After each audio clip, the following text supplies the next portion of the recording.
নমস্কার বন্ধুরা, mixed fusion সোমার পাকশালায় আপনাদের সবাইকে স্বাগত। আজকে পালং শাকের চচ্চড়ি এই রেসিপিটি আপনাদের সাথে শেয়ার করব।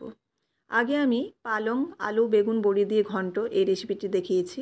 তো আজকে আমি পালং শাকের চচ্চড়ি বানাবো। তো প্রথম থেকে শেষ পর্যন্ত আপনারা রেসিপিটি দেখতে থাকুন, অবশ্যই ভালো লাগবে। আর অবশ্যই চ্যানেলটিকে সাবস্ক্রাইব করে পাশে থাকবেন। তো চলুন, পালং শাকের চচ্চড়ি বানানোর জন্য প্রথমে বেশ কিছু সবজি আমি কেটে নিয়েছি। এখানে খুব কম উপকরণই নিয়েছি আমি।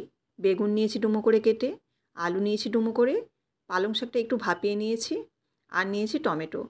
পালং শাকটা জল শুদ্ধ রেখে দিয়েছি, আর পালং শাকটা খুব একটা কিন্তু বেশি আমি এখানে সেদ্ধ করিনি। এবার চলুন মশলাটা বেটে নিই।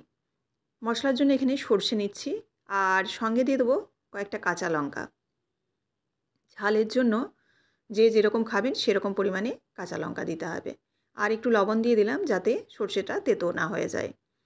এখানে সর্ষের পরিমাণ কিন্তু আমি এতখানি ব্যবহার করব না। মিক্সিতে যেহেতু কম পরিমাণে বাটা যায় না, সেজন্য আমি একটু বেশি করেই বেটে নিয়েছি। তো কতটা পরিমাণ লাগবে সেটা আমি রান্নার সময় আপনাদের বলে দেব। এবার কড়াই সর্ষের তেল দিয়ে তেজপাতা, শুকনো লঙ্কা ফোড়নে দিয়েছি, আর দিয়ে দিলাম 1 চামচের মতো গুঁড়ো পাঁচফোড়ন। পাঁচফোড়নটা কিন্তু কাঁচা, সেটাকে মিক্সিতে গুঁড়িয়ে নিয়েছি। আপনারা শিলেও গুঁড়িয়ে নিতে পারেন কাঁচা পাঁচফোড়নকে। দিয়ে এরকম ফোড়নে দিয়ে কুচনো পেঁয়াজটা দিয়ে পেঁয়াজটাকে নাড়াচাড়া করব। পেঁয়াজটা নাড়াচাড়া করে এর মধ্যে আলুটা দিয়ে দেবো। ডুমো করে কেটে রাখা যে আলুটা, সেই আলুটা এখানে দিয়ে দিচ্ছি। তাতে পেঁয়াজ এবং আলু এই দুটোই কিন্তু একসঙ্গে ভাজাও হয়ে যাবে, আর আলুটাও কিন্তু সেদ্ধ হয়ে যাবে। এর মধ্যে দিয়ে দিচ্ছি পরিমাণ মতো লবণ, আর দেবো খুব সামান্য হলুদ গুঁড়ো। দিয়ে ভালোভাবে নেড়েচেড়ে মিশিয়ে নেব। মিশিয়ে বেশ কিছুক্ষণের জন্য ঢাকা দিয়ে দেব।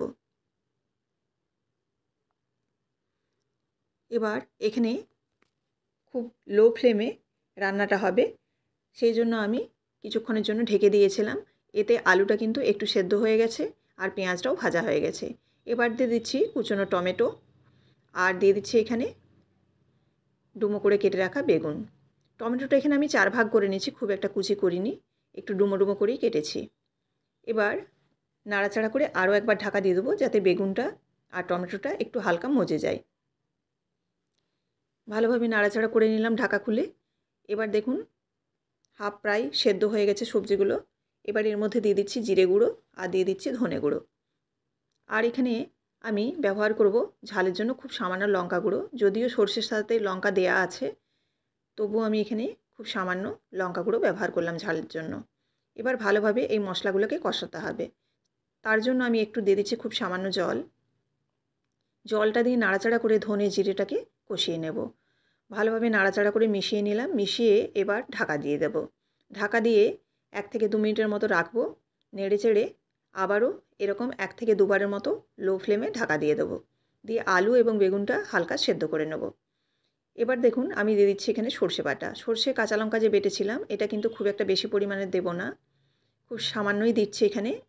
ছোটো চামচের 1 চামচের মতো, 1 চামচের মতো দিয়ে নাড়াচাড়া করে নিলাম। নাড়াচাড়া করে এই সর্ষেটাকে খুব একটা বেশিক্ষণ কষাবো না, একটু নাড়াচাড়া করেই এর মধ্যে দিয়ে দেবো ভাপিয়ে রাখা পালং শাকটা।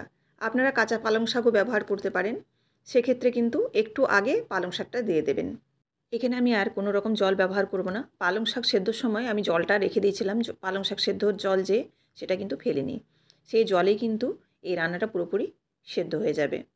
এবার লো ফ্লেমে আরও একবার ঢাকা দিয়ে দেবো।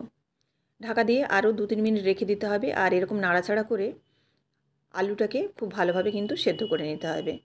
এখানে দেখুন নাড়াচাড়া করে নিয়েছি, আর জলটাও কিন্তু এবার শুকিয়ে এসছে। এবার দিয়ে দিচ্ছি খুব সামান্য পরিমাণ চিনি। চিনিটা দেওয়ার পর নাড়াচাড়া করে দেখে নেব আলুটা সেদ্ধ হয়েছে কিনা। এখানে দেখুন আরও একবার ঢাকা দিয়ে দিচ্ছি। ঢাকা দিয়ে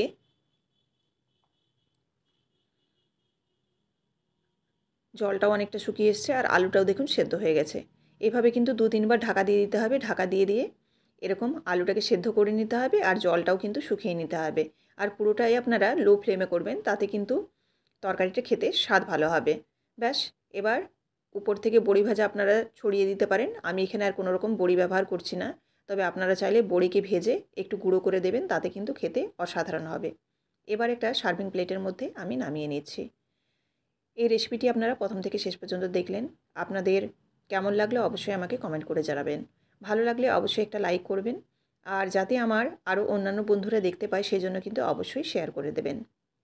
এরকমই বিভিন্ন ধরনের রেসিপি পাওয়ার জন্য অবশ্যই চ্যানেলটিকে সাবস্ক্রাইব করে বেল বাটনটি প্রেস করে দেবেন, যাতে আমার রান্নার সমস্ত নোটিফিকেশন আপনাদের কাছে সবার আগে পৌঁছে যায়। ফেসবুক থেকে দেখে থাকলে অবশ্যই পেজটিকে ফলো করে দেওয়ার অনুরোধ রইল। পালং শাকের চচ্চড়ি রেডি। তো আপনারাও এভাবে একবার হলেও বানিয়ে দেখতে পারেন, ভীষণ ভালো খেতে হয়। আবারও আপনাদের সাথে দেখা হচ্ছে নতুন কোনো রেসিপির সাথে। সবাই ভালো থাকবেন। ধন্যবাদ।